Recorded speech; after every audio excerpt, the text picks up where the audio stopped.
X-Men Apocalypse Review. Fast, funny, and full of fan service. In a spring already filled with superheroes, with friend fighting friend and villains being mostly hidden behind the scenes, there's something comforting about a larger-than-life, over-the-top villain. Then Sabah Nur, the first mutant, an eternal mutant god who claims himself as the inspiration for most religious figures, is about as over-the-top as you can bet. When Apocalypse emerges, it will take everything the X-Men have to defeat him. It's a much more classic superhero setup, and it makes for a great time at the movies. X-Men Apocalypse picks up after the events of Days of Future Past and X-Men First Class before it. The film series, doing the soft reboot of the X-Men movie universe through some time travel shenanigans, has also been jumping from decade to decade, this time giving them 8 years in the film timeline between the world-saving confrontation on the White House lawn between Mystique Jennifer Lawrence and Magneto, Michael Fassbender, and the events of Apocalypse. The world has, as a whole, become slightly more accepting of mutants, allowing Charles Xavier James McAvoy to reopen his school for gifted youngsters, teaching and training mutants to be productive members of society. Of course, while that makes for some nice, relaxed moments, this isn't a high school comedy, it's an action movie. So when the ancient evil Apocalypse, a thousands of years old mutant with a host of powers taken from others, emerges after millennia of slumber, school's out and the real test begins, the movie is fun. There's a clarity to director Bryan Singer's vision here that shows how 2 decades of working with the mutants of the Marvel Universe has made him grow. While some of the emotional moments are a little ham-fisted, they're not anything that would be out of place in a Chris Claremont-written classic X-Men comic book. It's clear Singer and writer Simon Kinberg have been paying attention to other superhero movies, as well, letting humor shine, and help to grow your love of characters, so that the emotional punches hit as hard as the superheroic ones. The chair-gripping action scenes are incredible. While the takes never feel very personal, they do feel high enough that you just got to be excited.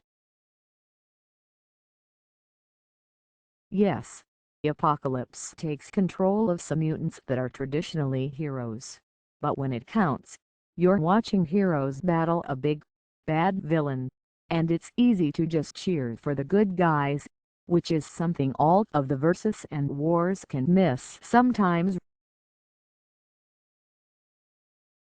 With only one tiny misstep, we won't do spoilers in this review. Kinberg's take on Magneto is nearly perfect in this film. It's remarkable, seeing how destructive and murderous he's been, that Kinberg's script, Fassbender's acting, and Singer's directing manages to make audiences connect so deeply with the character.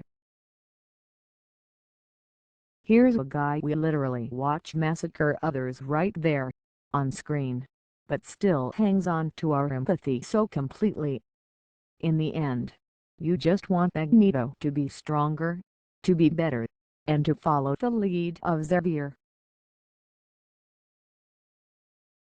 The fact that, despite the way the trailers make it seem, Apocalypse doesn't have total control over his horseman angel, Psylocke, and Storm round out the group makes them all much more interesting characters, and makes you think about the choices they're each making, and why.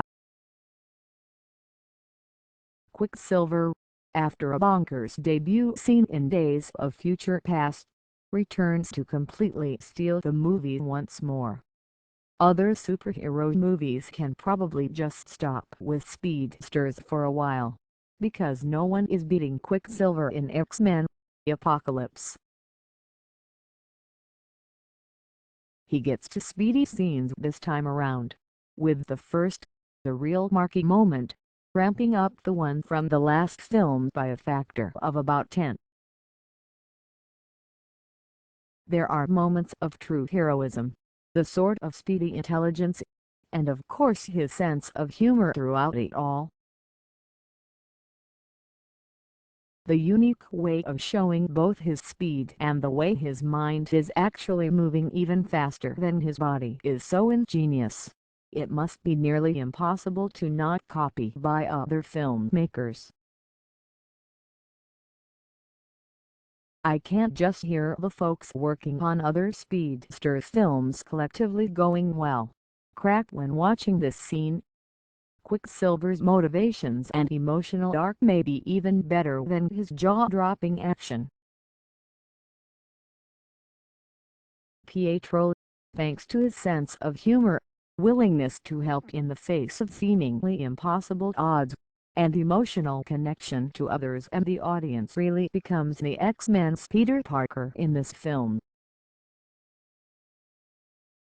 It's one of those things you don't know you've been missing until you have it, but without a young Kitty Pryde in that sort of role, it's nice to have him here.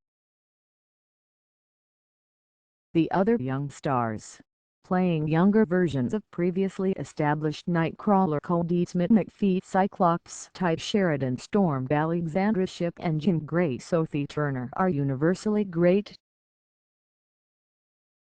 They all give you just enough of the previous takes that you can believe they'd grow into the characters we saw in the first few movies. Ben Hardy's Angel is perfectly serviceable, but he's really there more for action than any kind of character development. That's really the only such case, though, as the other four have more character development in about an act and half of this film than they did in the original trilogy together. Shipp stands out as Storm, with more backstory and care placed to make her unique than most other characters in the film. While Jean's certainly a bit accelerated, those who have been reading the adventures of young Jean in the last few years of X-Men comics will see a lot they recognize in the character.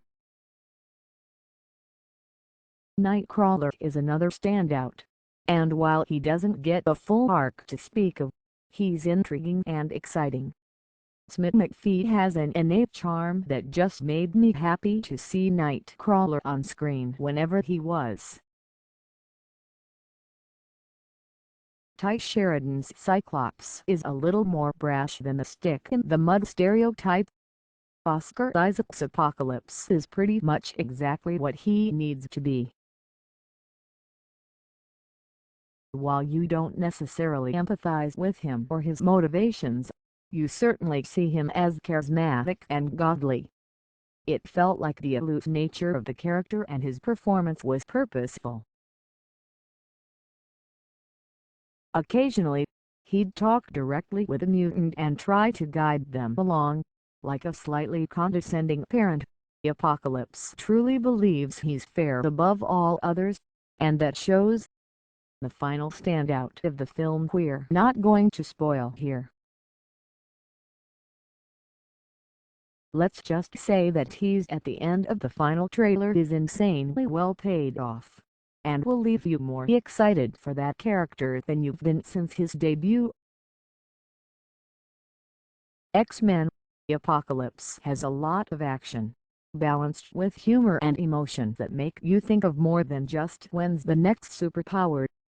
There's a ton of fan service, especially for longtime fans of the X-Men, whether from comics, video games, the 90s animated series, or the films, and in jokes including one laugh-out-loud one at their own expense that should make X-fans extremely happy.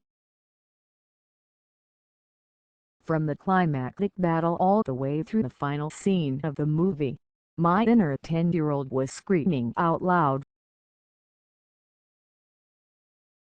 The audience of oft-jaded press and guests were whooping and left the theater smiling, a telling indication of a flat-out fun time. X-Men: Apocalypse has something for just about everyone, and has just about everything for franchise fans.